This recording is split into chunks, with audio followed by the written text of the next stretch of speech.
All right, we got some really important updates for you all here. Looks like things are shaping up quite nicely if you are a current Verizon Wireless customer or if you're looking to get on the Verizon bandwagon for fixed wireless access, their 5G home, 5G business, or even on the wireless side, you're looking for a new competitive option. All right, they could be changing things really drastically very soon.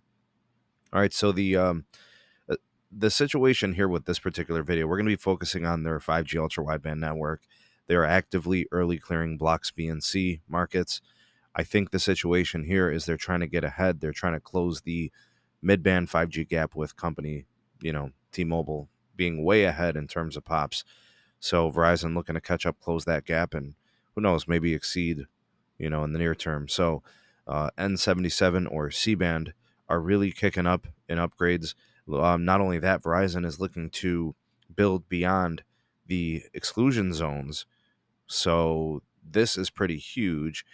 Some of the things that were mentioned at the Verizon earnings report by their network and technology officer was speaking to, you know, airports like LaGuardia in New York City. That's just one of the many airports that have exclusion zone treatment where they have to essentially Verizon has to keep away for several miles.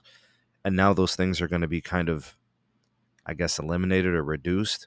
And Verizon can essentially build all the way through to the airports. And we know how badly those airports need that capacity. So that's going to be ongoing.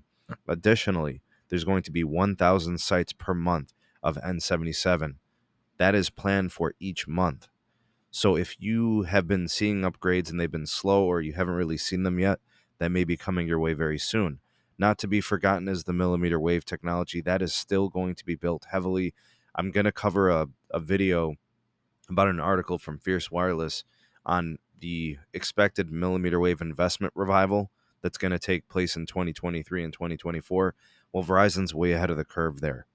So while AT&T and T-Mobile are likely going to be kicking their build out into high gear, Verizon has been in a spending frenzy on their network, and millimeter wave has been a big piece of that. The first year, I think they did 17,000 sites.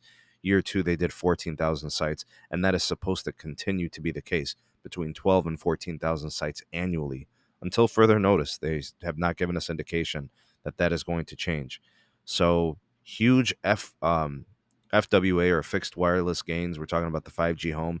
They're likely going to encourage more build out in N77 here. And to kind of elaborate on this a little bit, here is the capex or capital expenditures that Verizon is putting forward in the near future here.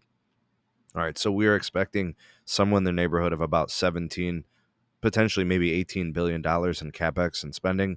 We know they don't do so much with Fios anymore, so this is going to be heavily emphasizing wireless build and mobility, and then a $5 to $6 billion dedication for C-band the rest of this year, as they've already spent a few $1 billion going into this year and then also last year.